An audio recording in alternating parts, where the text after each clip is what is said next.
కాంగ్రెస్ సర్కారు ఏర్పడి 3 ఏళ్లు కావస్తున్నా ఒక్కటంటే ఒక్క పోలీస్ నోటిఫికేషన్ ఇవ్వకపోవడంతో నిరుద్యోగులు రగిలిపోతున్నారు. తక్షణమే 20,000 పోలీసు ఉద్యోగాలకు నోటిఫికేషన్ ఇవ్వాలని డిమాండ్ చేస్తూ పోలీసు రిక్రూట్మెంట్ బోర్డు కార్యాలయాన్ని ముట్టడించారు. అటు దిల్సుఖ్ నగర్లోనూ అభ్యర్థులు రోడ్లెక్కి రేవంత్ ప్రభుత్వానికి వ్యతిరేకంగా నినాదాలు చేశారు.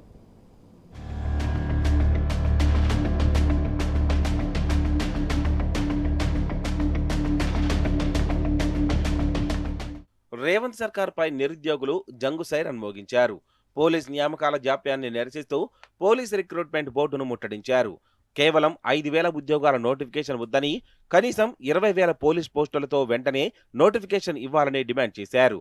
2.5 సంవత్సరాలుగా నోటిఫికేషన్లు ఇవ్వకుండా కాలయాపన చేస్తున్నారని నిరుద్యోగులు మండిపడ్డారు. ఆందోళనకు దిగిన నిరుద్యోగులను పోలీసులు ఈడ్చుకెళ్లి మరీ వ్యాన్లో ఎక్కించి అక్కడి నుంచి తరలించారు. నిరుద్యోగుల పట్ల రేవంత్ సర్కార్ వ్యవహరిస్తున్న తీరుపై ఆగ్రహం వ్యక్తమవుతోంది.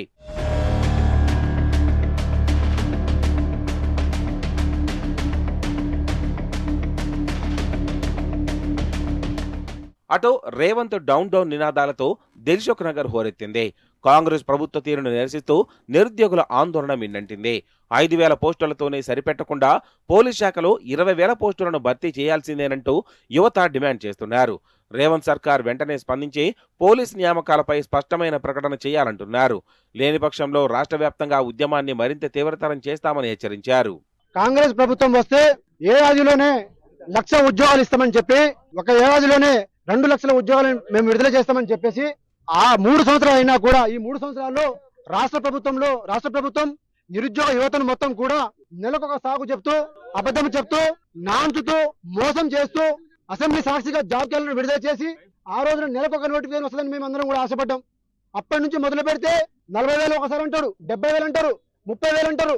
లాస్ట్ కి ఎస్ఐపిసి నోటిఫికేషన్ వస్తుంది అని చెప్పి 3 సంవత్సరాల తర్వాత మేము ఇస్తామని చెప్పేసి మీరు అన్నది ఏంది?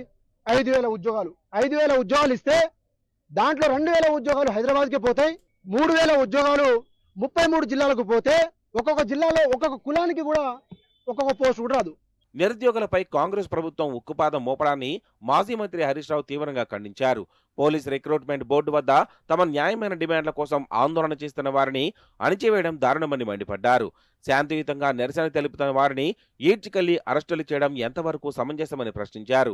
నియంత్రణతో పాలనకు ఇదే నిదర్శనమన్న హరీష్ రావు, మొదటి ఏడాదిలోనే 2 లక్షల ప్రభుత్వ ఉద్యోగాలంటూ రేవంత్ మాయమాటలు చెప్పలేదా అని నిలదీశారు.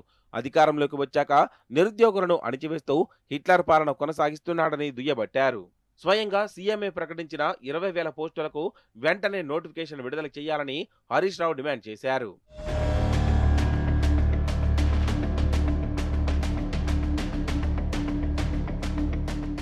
ఉద్యోగ నోటిఫికేషన్ల విషయంలో సీఎం రేవంత్ రెడ్డి పదే చెబుతున్న అబద్ధాలు వింటుంటే సోయి ఉండే మాట్లాడుతున్నాడా అని అనిపిస్తుందని బీఆర్ఎస్ నేత వాసుదేవ్ రెడ్డి అన్నారు. నిరుద్యోగుల ఆశలతో ఆటలాడుతున్న రేవంత్ కనిపిస్తే చెంపచెళ్లు కనిపించే ఆగ్రహంతో యువత ఉందన్నారు. 2.5 ఏళ్లలో 70,000 ఉద్యోగాలు ఇచ్చామని అబద్ధం చెబుతున్న సీఎం 19,921 ఉద్యోగాలు ఇచ్చామని అసెంబ్లీ సాక్షిగా మీరిచ్చిన జాబితా మర్చిపోయారా అని ప్రశ్నించారు. జాబ్ క్యాలెండర్ను జాబ్లెస్ క్యాలెండర్గా మార్చిన ఘనత సీఎం రేవంత్ రెడ్డికే దక్కుతుందని వాసుదేవ్ రెడ్డి విమర్శించారు. నిరుద్యోగులను మోసగిస్తామంటే మోసపోవడానికి ఎవడు సిద్ధంగా లేడు. ఇక్కడ 19,921 ఉద్యోగాలని చెప్పి శాఖల వారీగా ఏ డిపార్ట్మెంట్లో ఎన్ని ఉద్యోగాలు భర్తీ చేసినామో మీ ప్రభుత్వం వచ్చినాక ఇచ్చిన లెక్క ఇది మా సొంత కవిత్వం కాదు, మా పార్టీ కవిత్వం కాదు. నువ్వు అసెంబ్లీలో ఇచ్చిందే, మరి ఇంకా సిగ్గు లేకుండా అసెంబ్లీకి చర్చ పెడదామా అంటావు? సోయి ఉండి మాట్లాడుతున్నావా, సోయి లేక మాట్లాడుతున్నావా? పోలీసు ఉద్యోగాల కోసం హైదరాబాదులో లక్షలాది మంది నిరుద్యోగులు శిక్షణ తీసుకుంటున్నారు. తక్షణం 20,000 ఉద్యోగాలతో నోటిఫికేషన్ ఇవ్వకపోతే జూలై 2 తర్వాత సీఎం రేవంత్ రెడ్డి ఇల్లు ముట్టడిస్తామని నిరుద్యోగులు హెచ్చరించారు. తక్షణమే నిరుద్యోగులతో చర్చలు జరపాలని వారు డిమాండ్ చేస్తున్నారు.